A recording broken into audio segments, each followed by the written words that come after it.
Hi hello ಮೈ dears. ಒಂದು ವಿಷಯ ನಾನು ನಿಮ್ಮ ಜೊತೆ ಶೇರ್ ಮಾಡ್ತೀನಿ. ಒಂದೂರಲ್ಲಿ ಒಬ್ಬ ವ್ಯಕ್ತಿ ಇರ್ತಾರೆ. ಆ ವ್ಯಕ್ತಿಗೆ ಇಬ್ಬರು ಮಕ್ಕಳಿರ್ತಾರೆ. ಅವ್ರ ಹಸ್ಬೆಂಡ್ ವೈಫ್ ಇಬ್ಬರೂ ಊರಲ್ಲಿ ಹಳ್ಳಿಲಿರ್ತಾರೆ ಸ್ವಲ್ಪ ದಿನಗಳ ಕಾಲ. ಅವ್ರಿಗೆ ಎರಡು ಹೆಣ್ಮಕ್ಳಿರುತ್ತೆ. ಅವರು ಅವ್ರಿಗೆ ಜಮೀನಿರುತ್ತೆ. ಆ ಜಮೀನಲ್ಲಿ ಇನ್ವೆಸ್ಟ್ಮೆಂಟ್ ಮಾಡಿ ಅವ್ರಿಗೆ ಗ್ರೋ ಆಗೋಷ್ಟು ಒಂದು ಕೆಪಬಿಲಿಟಿ ಆ ಒಂದು ಟೈಮಲ್ಲಿ ಇರಲ್ಲ. ಯಾಕಂದರೆ ಅವ್ರಿಗೆ ಅವತ್ತು ಹಾಕ್ಕೊಳ್ಳೋದಕ್ಕೊಂದು ಒಳ್ಳೆ ಬಟ್ಟೆ ಇರಲ್ಲ, ತಿನ್ನಲಿಕ್ಕೆ ಕರೆಕ್ಟಾಗಿ ಊಟ ಇರೋಲ್ಲ, ಮಲಗೋದಕ್ಕೆ ಒಂದು ಗಟ್ಟಿಯಾದಂಥ ನೆಲೆ ಅಂತ ಇರಲ್ಲ. ಅಂದರೆ ಊರಲ್ಲಿ ಸ್ವಲ್ಪ ಬಿದ್ದೋಗೋ ತರಹ ಇರುವಂಥ ಒಂದು ಮನೆ ಇರುತ್ತೆ. ಒಂದು ಕೊನೆಯ ಹಂತದಲ್ಲಿರುತ್ತೆ ಆ ಮನೆ.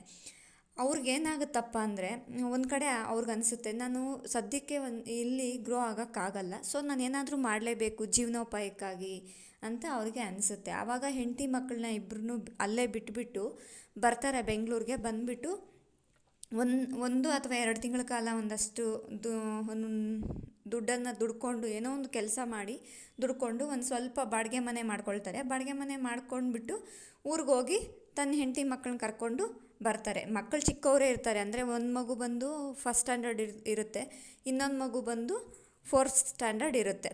ಅವರು ಡಿಸೈಡ್ ಆಗ್ತಾರೆ, ಏನಾದರೂ ಮಾಡಿ ನಾವು ಹಸ್ಬೆಂಡ್ ವೈಫ್ ಒಂದು ಅಂಡರ್ಸ್ಟ್ಯಾಂಡಿಂಗಲ್ಲಿ ಬಂದು ಏನೋ ಒಂದು ಮಾಡಿ ಅರ್ನಿಂಗ್ಸ್ ಮಾಡಿ ನಾವು ಬೆಳಿಲೇಬೇಕು, ನಮ್ಮದು ಅಂತ ಒಂದು ಐಡೆಂಟಿಟಿನ ಕ್ರಿಯೇಟ್ ಮಾಡ್ಕೊಳ್ಬೇಕು, ನಾವು ಹೀಗಿದ್ದರೆ ಆಗಲ್ಲ ಅಂತ ಅಂದ್ಕೊಳ್ತಾರೆ.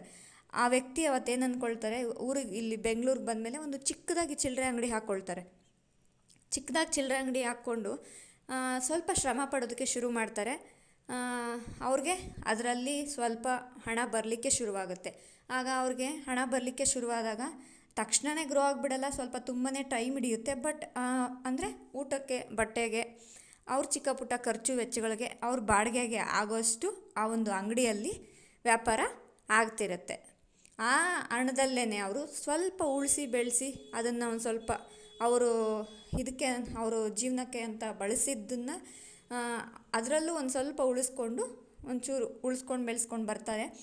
ಆಮೇಲೆ ಇನ್ನೂ ಸ್ವಲ್ಪ ದೊಡ್ಡದಾಗಿ ವ್ಯಾಪಾರ ಆಗೋಕ್ಕೆ ಶುರುವಾಗುತ್ತೆ, ಇನ್ನೂ ಚೆನ್ನಾಗಿ ಗ್ರೋ ಆಗೋಕ್ಕೆ ಶುರುವಾಗುತ್ತೆ. ಆವಾಗ ಮಕ್ಕಳನ್ನೂ ಕೂಡ ಓದಿಸ್ಕೊಂಡು ಅವರು ಹೊಟ್ಟೆ ಬಟ್ಟೆ ಜೀವನವನ್ನು ಕಳ್ಕೊಂಡು ಗಂಡ ಹೆಂಡತಿ ಇಬ್ಬರೂ ಏನೋ ಒಂದು ಟೀ ಕಾಫಿ ಮತ್ತು ಬಜ್ಜಿ ಬೋಂಡ ಮತ್ತು ಚಿಲ್ಲರೆ ಅಂಗಡಿ ಎಲ್ಲ ಮಾಡ್ಕೊಳ್ತಾರೆ. ಆ ಎಲ್ಲ ಮಾಡ್ಕೊಂಡಾಗ ಅವ್ರಿಗೇನಾಗುತ್ತೆ, ಇನ್ಕಮ್ಮು ಒಂದು ಸ್ವಲ್ಪ ಚೆನ್ನಾಗಿ ಬರೋಕ್ಕೆ ಶುರುವಾಗುತ್ತೆ. ಅವ್ರು ಅದನ್ನೇ ಕಂಟಿನ್ಯೂ ಮಾಡ್ತಾರೆ. ಮತ್ತು ಮಕ್ಕಳು ಸ್ಟೆಪ್ ಬೈ ಸ್ಟೆಪ್ಪು ಮಕ್ಕಳು ಬೆಳೆದು ದೊಡ್ಡವರಾಗ್ತಾರೆ. ಮಕ್ಕಳು ಬೆಳೆದು ದೊಡ್ಡವರಾದ ನಂತರ ಅವರು ಒಂದು 16 ವರ್ಷ, ಒಂದು 9th 10th ಅನ್ನೋಷ್ಟರಲ್ಲಿ ಅವ್ರು ಸ್ವಲ್ಪ ನಾವೆಲ್ಲಾದರೂ ಇವಾಗ ಇಷ್ಟು ದಿನ ಅಪ್ಪ ಅಮ್ಮಂಗೆ ಹೆಲ್ಪ್ ಮಾಡಿದ್ದೀವಿ, ಇನ್ಮೇಲೆ ಸ್ವಲ್ಪ ಪಾರ್ಟ್ ಟೈಮ್ ಫುಲ್ ಟೈಮ್ ಅಂತ ಜಾಬ್ ಮಾಡಿಕೊಂಡು ನಾವು ಜೊತೆಗೆ ಓದೋದ್ರ ಜೊತೆಗೆ part time full time job ಮಾಡಿಕೊಂಡು ಸ್ವಲ್ಪ ಅರ್ನಿಂಗ್ಸ್ ಮಾಡ್ಕೊಳ್ಳೋಣ, ನಮ್ಮ ಖರ್ಚು ವೆಚ್ಚಗಳಿಗೆ ನಾವು ಆಗೋಷ್ಟು ನಾವು ದುಡ್ಕೊಂಡ್ಬಿಡೋಣ ಅಂತ ಅವರು ಡಿಸೈಡ್ ಆಗ್ತಾರೆ. ಮಕ್ಕಳು ಸ್ವಲ್ಪ ಬುದ್ಧಿವಂತಿಕೆಯನ್ನು ಯೂಸ್ ಮಾಡ್ತಾರೆ. ಅವರು part time full time job ಮಾಡಿಕೊಂಡು ಅವ್ರ ಖರ್ಚು ವೆಚ್ಚಗಳಿಗೆ ಆಗೋಷ್ಟು ದುಡ್ಡನ್ನು ಅವರು ದುಡ್ಕೊಳ್ಳೋಕೆ ಶುರು ಮಾಡ್ತಾರೆ, ಆ 2 ಹೆಣ್ಮಕ್ಳು ಕೂಡ. ಮತ್ತು ದೊಡ್ಡ ಹುಡುಗಿ ಬಂದು ಬ್ಯೂಟಿಷಿಯನ್ ಆಗ್ತಾಳೆ, ಚಿಕ್ಕ ಹುಡುಗಿ ಬಂದು ಏನೋ ಸ್ವಲ್ಪ ಓದ್ಕೊತಾನೆ ಜೊತೆಗೇ ಈ ಸೋಷಿಯಲ್ ಮೀಡಿಯಾದಲ್ಲಿ ಯಾವುದೋ ಒಂದು ಆ್ಯಪಲ್ಲಿ ಆ ಹುಡುಗಿ ಅವಳಿಗೇನು ಟ್ಯಾಲೆಂಟ್ ಇದೆ ಅದನ್ನು ಯೂಸ್ ಮಾಡಿಕೊಂಡು ಒಂದಿಷ್ಟು ಅರ್ನಿಂಗ್ಸ್ ಶುರು ಮಾಡ್ತಾಳೆ, ಜೊತೆಗೆ ಎಜುಕೇಷನ್ನ ಕಂಟಿನ್ಯೂ ಮಾಡ್ತಾಳೆ. ಆಮೇಲೆ ಏನಾಗುತ್ತೆ, ಅವ್ರ ಅಪ್ಪ ಅಮ್ಮಂಗೆ ಒಳ್ಳೆ ಅರ್ನಿಂಗ್ಸ್ ಆಗಿ ಅವರು ಚೆನ್ನಾಗಿರ್ತಾರೆ, ಸೈಟ್ ತೊಗೊಳ್ತಾರೆ, ಮನೆ ಕಟ್ತಾರೆ, ವ್ಯಾಪಾರ ಕೂಡ ದೊಡ್ಡ ಅಂಗಡಿ ಮಾಡ್ಕೊಳ್ತಾರೆ. ಮತ್ತು ಅವ್ರಿಗೆ ಹೊಟ್ಟೆಗೆ ಬಟ್ಟೆಗೆ ಜೀವನಕ್ಕೆ ಏನೂ ಕೊರತೆ ಇರಲ್ಲ, ಜೀವನ ತುಂಬ ಚೆನ್ನಾಗಿ ನಡ್ಕೊಂಡು ಹೋಗ್ತಿರುತ್ತೆ. ಆಮೇಲೆ 2 ಹೆಣ್ಮಕ್ಳು ಮದುವೆ ಆಗುತ್ತೆ. ಅವ್ರಿಗೂ ಅದೃಷ್ಟ ಚೆನ್ನಾಗಿದ್ದು ಅವರ ಶ್ರಮಕ್ಕೆ ದೇವರು ಒಂದು ಕಡೆ ಪ್ರತಿಫಲ ಕೊಟ್ಟ, ಒಂದು ಕಡೆ ಒಳ್ಳೇದಾಯಿತು. ಗಂಡಂದರು ಕೂಡ ಒಳ್ಳೆಯವ್ರು ಸಿಕ್ಕಿದ್ರು, ಅವ್ರ ಮನೆಯಲ್ಲಿ ಅವ್ರಿಗೇನಂತ ಪ್ರಾಬ್ಲಮ್ಸ್ ಇರಲ್ಲ. ಹೆಣ್ಮಕ್ಳಿಗೂ ಜೀವನ ಸೆಟ್ಲಾಯಿತು, ಇವ್ರದ್ದು ವೆಲ್ ಸೆಟಲ್ಡ್ ಫ್ಯಾಮಿಲಿ ಆಯಿತು. ಒಂಥರ ಸುಖ ಶಾಂತಿ ನೆಮ್ಮದಿ ಸಮೃದ್ಧಿಯಿಂದ ಜೀವನ ನಡೆಸುವಂತಾಗತ್ತೆ. ಅವ್ರದ್ದು ಹೋಗಿದ ತಕ್ಷಣ ಖಂಡಿತ ಬೆಳೀಲಿಕ್ಕಾಗಲ್ಲ. ತುಂಬಾ ಹಾರ್ಡ್ ವರ್ಕ್ ಮಾಡ್ತಾರೆ, ತುಂಬಾ ಶ್ರಮ ವಹಿಸ್ತಾರೆ, ತುಂಬಾ ಹಗಲು ರಾತ್ರಿ ಸ್ವಲ್ಪ ಕಷ್ಟಪಡ್ತಾರೆ ಸ್ವಲ್ಪ ದಿನಗಳ ಕಾಲ. ಆಮೇಲೆ ಒಂದು ಹಂತಕ್ಕೆ ಎಲ್ಲನೂ ವೆಲ್ ಸೆಟಲ್ಡ್ ಫ್ಯಾಮಿಲಿಯಾಗಿ ಚೆನ್ನಾಗಿರುತ್ತೆ. ಅಂದರೆ ಮೈ ಡಿಯರ್ಸ್, ನಾನು ಏನು ಹೇಳ್ತಿದ್ದೀನಿ ಅಂದರೆ, 22 ವರ್ಷಗಳ ಹಿಂದೆ ಒಬ್ಬ ವ್ಯಕ್ತಿ ಊಟಕ್ಕೆ ಬಟ್ಟೆಗೆ ಪ್ರತಿಯೊಂದಕ್ಕೂ ಕಷ್ಟಪಡ್ತಿರ್ತಾನೆ.